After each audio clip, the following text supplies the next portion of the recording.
성경 말씀은 누가복음 1장 30절입니다. 천사가 일러 가로되 마리아여 무서워 말라. 네가 하나님께 은혜를 얻었느니라. 보라 네가 수태하여 아들을 낳으리니 그 이름을 예수라 하라. 아멘.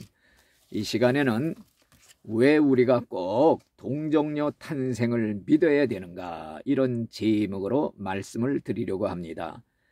예수님은 동정녀 마리아에게서 출생했습니다. 마리아는 하나님의 아들 예수님을 낳고 키울 수 있는 축복을 받은 세상에서 가장 복받은 여자입니다. 그렇지만은 마리아도 예수님을 하나님의 아들 구세주로 믿어야만이 구원받을 수 있는 우리와 똑같은 인간에 불과한 것입니다. 우리와 똑같이 예수님을 나의 구세주, 나의 하나님으로 믿어야 구원받을 수 있는 인간에 불과한 것입니다. 그래서 마리아는 주의 여종이오니 말씀대로 내게 이루어지이다, 이렇게 말을 했습니다. 또한 주님의 여종의 비천함을 돌아보셨노라, 하나님께 이런 말을 했던 것입니다. 오늘날 가톨릭 교회는 마리아를 우상화시키고 있습니다. 신격화시키고 있습니다. 마리아를 성령 하나님의 짝이다, 마리아를 성자 하나님의 어머니라, 기도를 받으시는 대상자로 신격화시켰습니다. 기도는 오직 하나님 한 분만이 받을 수가 있는 것입니다. AD 341년 에베소 종교회의에서 마리아를 하나님의 어머니라는 명칭을 공식적으로 사용하게 되었고, AD 600년에는 마리아에게 기도를 하기 시작했습니다. 예수님께 기도해도 안 되는 것은 어머니 마리아에게 기도하면은 예수님이 들어주신다는 것입니다. AD 1864년 교황 피오 9세는 마리아 무죄서를 주장했습니다. AD 1950년 교황 피오 11세는 마리아 승천서를 주장했습니다. 마리아는 영원한 동정녀로 있다가 예수님처럼 승천해서 하늘의 황후가 되었다는 것입니다. AD 1965년 교황 바오로 6세는 마리아를 교회의 어머니로 선포를 했습니다. 그렇지만은 우리가 성경 말씀을 볼 때 예수님은 어려서부터 메시아 의식을 가지고 있었습니다. 12살 때 잃어버린 예수님을 성전에 만나서 마리아가 말하기를 네 아버지와 내가 근심해서 너를 찾아노라, 이런 말을 할 때 예수님의 말씀이 내가 내 아버지 집에 있어야 할 줄을 알지 못하셨나이까, 이렇게 대답을 했던 것입니다. 예수님은 마리아를 직접 어머니하고 부른 적이 한 번도 없습니다. 가나 혼인잔치에서 마리아가 포도주가 떨어졌다고 말할 때 과연 예수님의 말씀이 여자여 그것이 나와 무슨 상관이 있나이까, 여자여 하고 말을 했습니다. 또 십자가에 달려 돌아가실 때에도 밑에서 울고 있는 마리아에게 한 말이 여자여 보소서 아들이니이다. 그리고 옆에 있는 제자에게 보라 네 어머니다, 이런 말을 함으로써 오늘부터 네 어머니로 모셔라, 이렇게 부탁을 하고 가신 것입니다. 한 번은 예수님이 가르치고 계실 때 마리아와 예수님의 동생들이 찾아왔습니다. 그랬을 때 제자들이 하는 말이 예수님 보소서 당신의 모친과 형제들이 찾아왔나이다.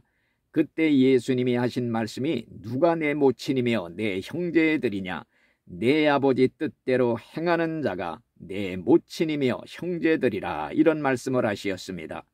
왜 우리가 동정녀 탄생을 꼭 믿어야 되는가?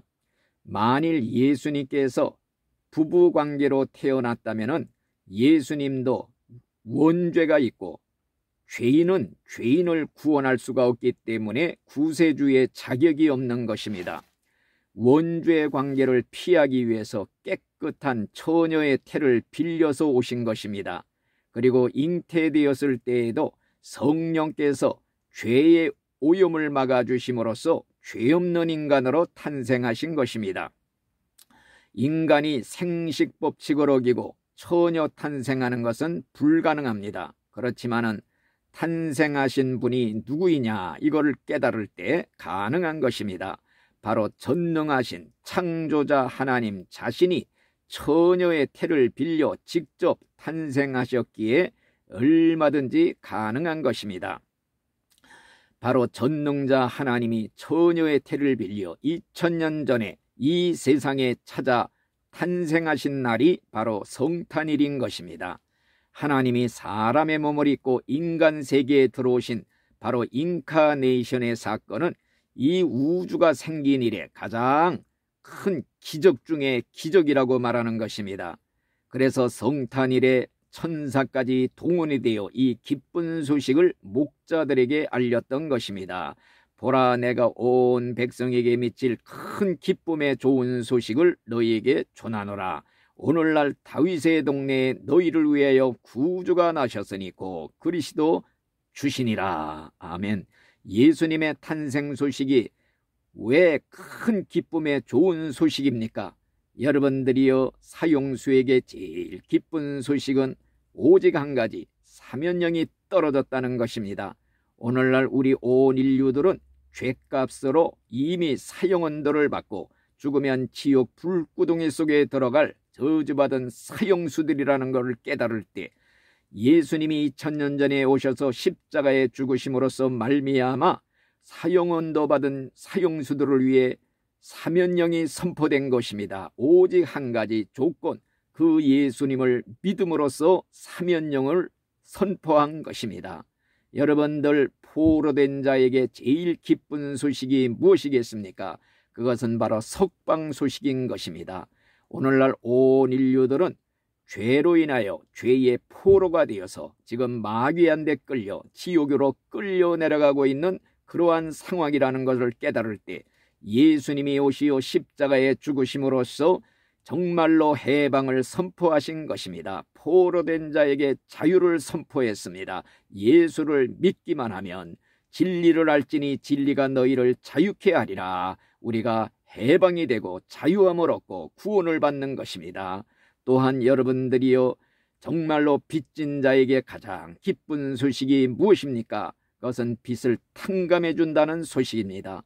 빚을 남에게 100조 1000조 수 없는 돈을 지은 사람이 그 빚을 갚지 못하면 영원히 감옥에 갇혀야 되는데, 예수님이 오신 것은 이 빚을 탕감해 주시기 오시어 십자가에 죽으심으로써 핏값을 흘려 주심으로 하나님의 거룩한 핏값으로 우리의 죄의 빚을 다 탕감해 주셨으니 이 기쁜 소식이 선포된 날이 성탄일입니다. 믿기만 하면, 그 예수의 십자가의 그 피의 공로를 믿기만 하면 사면령을 받고 모든 죄의 탕감을 받고 또한 죄의 포로에서 석방이 되어 구원받을 수 있다는 이 기쁨의 소식이 선포된 날이 바로 구주 성탄일인 줄로 믿습니다. 우리가 이 기쁜 소식 전해진 이 성탄일을, 우리가 뜻깊은 성탄일을 우리가 이런 믿음을 가지고 다들 기뻐 맞이하시는 모든 성도들이 되시기를 간절히 바라는 것입니다. 아멘.